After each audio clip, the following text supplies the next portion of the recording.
Assalamualaikum warahmatullahi wabarakatuh. Kami dari kelompok 6 akan mempresentasikan tentang hasil dari kerja kami. Kali ini kami akan mempresentasikan tentang AIK yang pertama, akal dan wahyu. Nah, perkenalkan anggota kelompok kami ada Muhammad Adam Royhani, ada Girindra Asta, ada Abiyu Al-Fadil, ada saya sendiri Muhammad Hamas, dan ada Mas Abdullah Azam. Yang pertama adalah pengertian akal dan wahyu. Yang pertama, pengertian akal. Akal sendiri berasal dari bahasa Arab akala ya akilu, yang secara lugawi memiliki banyak makna, sehingga kata akal sering disebut sebagai lafaz mustarak, yakni kata-kata yang memiliki banyak makna. Nah, yang kedua, pengertian wahyu sendiri adalah diambil dari kata al-wahyi, yang berarti suara, kecepatan, api, bisikan, isyarat, tulisan, dan kitab. Adalah kata Arab asli, bukan kata pinjaman dari bahasa asing. Selanjutnya, al-wahyi mengandung arti pemberitahuan secara tersembunyi dan dengan cepat. Namun, arti yang paling terkenal adalah apa yang disampaikan Tuhan kepada nabi-nabi, yakni sabda Tuhan yang disampaikan kepada orang pilihannya agar diteruskan kepada manusia untuk dijadikan pegangan hidup. Ya, fungsi akal ini ada 3. Yang pertama yaitu akal merupakan potensi dan modal yang melekat pada diri manusia untuk mengetahui maksud-maksud yang tercakup dalam pengertian Al-Quran dan Sunnah Rasul. Yang kedua, akal juga berfungsi sebagai alat yang dapat menangkap pesan dan semangat Al-Quran dan Sunnah yang dijadikan acuan dalam mengatasi dan memecahkan persoalan umat manusia dalam bentuk ijtihad.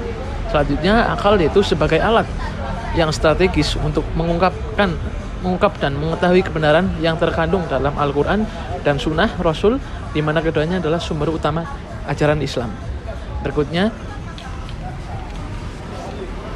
ada kedudukan wahyu, yaitu yang pertama, wahyu sebagai landasan etika. Karena wahyu itu akan difungsikan untuk memahami, maka akal sebagai alat untuk memahami Islam. Wahyu harus dibimbing oleh wahyu itu sendiri agar hasil pemahamannya benar dan pengalamannya pun menjadi benar. Dan yang kedua, wahyu sebagai dasar dan sumber pokok ajaran Islam. Seluruh pemahaman dan pengamalan ajaran Islam harus dirujukan kepada Al-Quran dan Sunnah. Dengan demikian dapat dipahami bahwa pemahaman dan pengamalan ajaran Islam tanpa merujuk pada Al-Quran dan Al-Sunnah adalah omong kosong. Dan ada konsep free will dan predestian dalam perspektif aliran teologia, yaitu aliran Asy'ariyah. Menurut aliran Asy'ariyah, faham kewajiban Tuhan berbuat baik dan terbaik bagi manusia as-sala wal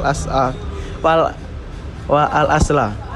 Sebagaimana dikatakan aliran Mu'tazilah tidak dapat diterima karena bertentangan dengan faham kekuasaan dan kehendak mutlak Tuhan.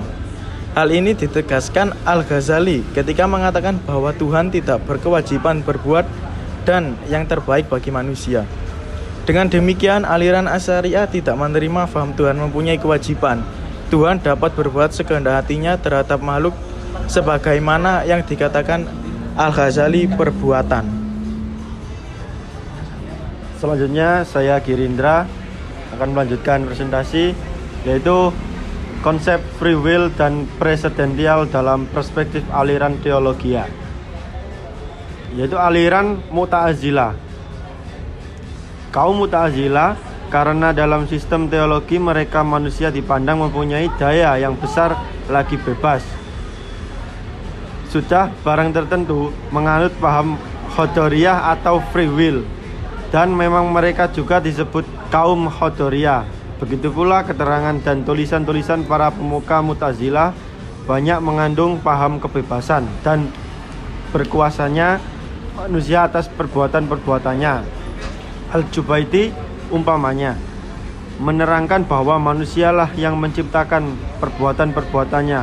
Manusia berbuat baik dan buruk, patuh dan tidak patuh kepada Tuhan atas kemauannya sendiri.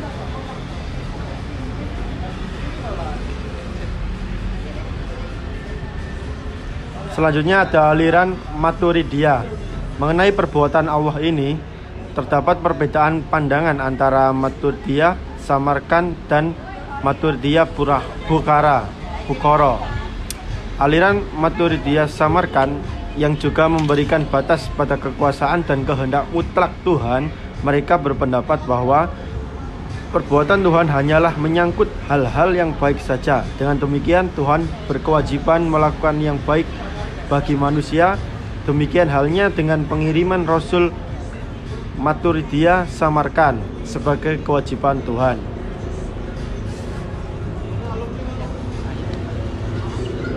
Saya Muhammad Adam Rohani, saya melanjutkan presentasi dari teman-teman.